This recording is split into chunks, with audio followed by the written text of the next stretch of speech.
নমস্কার বন্ধুরা, আজ অনেকদিন পর আমি তোমাদের কাছে নিয়ে এসেছি দ্বাদশ শ্রেণী ভূগোলের থার্ড সেমিস্টারের বায়ুমণ্ডল অধ্যায় থেকে কিছু এমসিকিউ প্রশ্ন। আশা করছি তোমাদের এই থার্ড সেমিস্টার পরীক্ষার ক্ষেত্রে এই প্রশ্ন উত্তরগুলো কাজে লাগবে।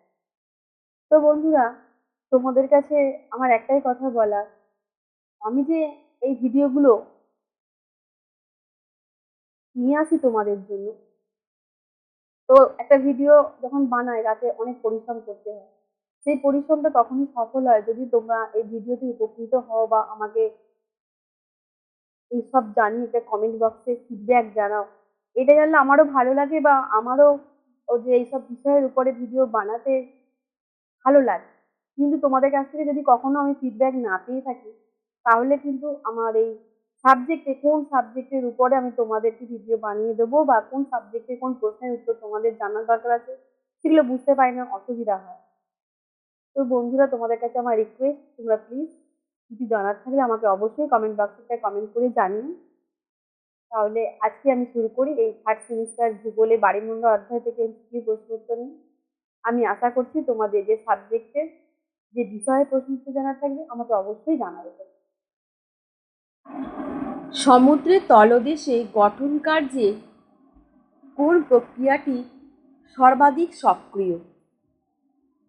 এর উত্তর হবে পাত সঞ্চালন। নেক্সট দেখো, পৃথিবীর সামগ্রিক ক্ষেত্রফলের নিরিখে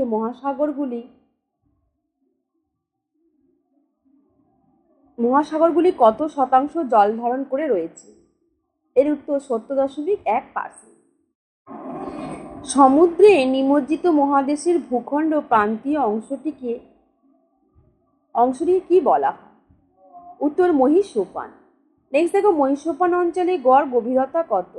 এর উত্তর 200 মিটার।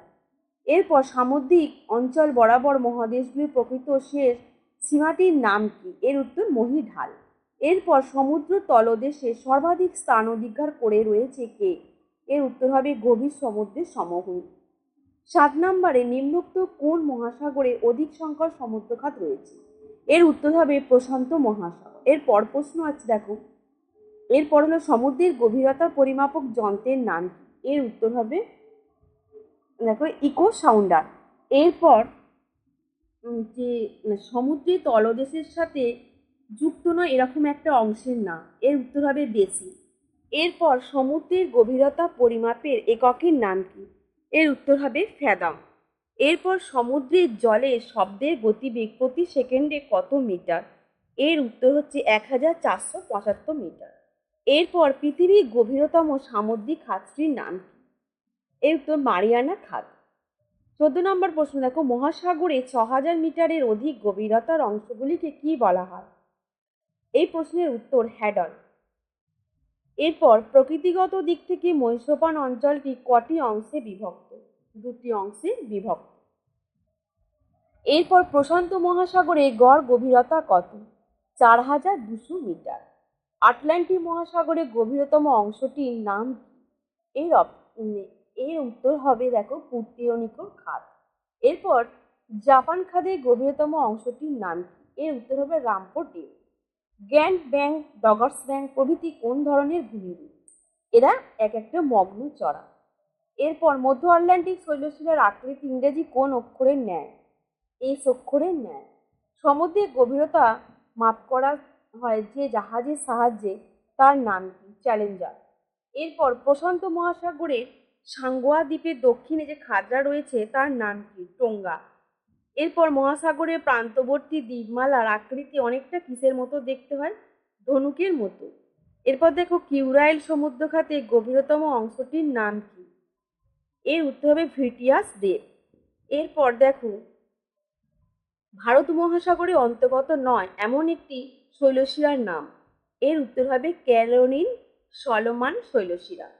এরপর ভারত মহাসাগরে একটি প্রবাল দ্বীপের নাম মালদ্বীপ। এরপর দেখো, আলসবার্স মালদ্বীপের অপর কি নামে পরিচিত? এর উত্তর হবে পূর্ব প্রশান্ত মহাসাগরের শৈলশিলা। এরপর আটলান্টিকে গিনি বেসিন কোন উপকূলের নিকটে অবস্থিত? আফ্রিকার। ভূপৃষ্ঠের মোট কত শতাংশ এলাকা প্রশান্ত মহাসাগরের অধীনে রয়েছে? এর উত্তর 32%। এরপর দেখো, দক্ষিণ অস্ট্রেলিয়া বেসিনের অপর নাম কি?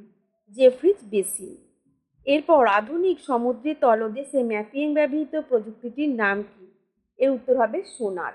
ভারত মহাসাগরের বৃহত্তম তথা গভীরতম অববাহিকাটির নাম কি? এর উত্তর হবে ইন্দো অস্ট্রেলিয়া বেসিন।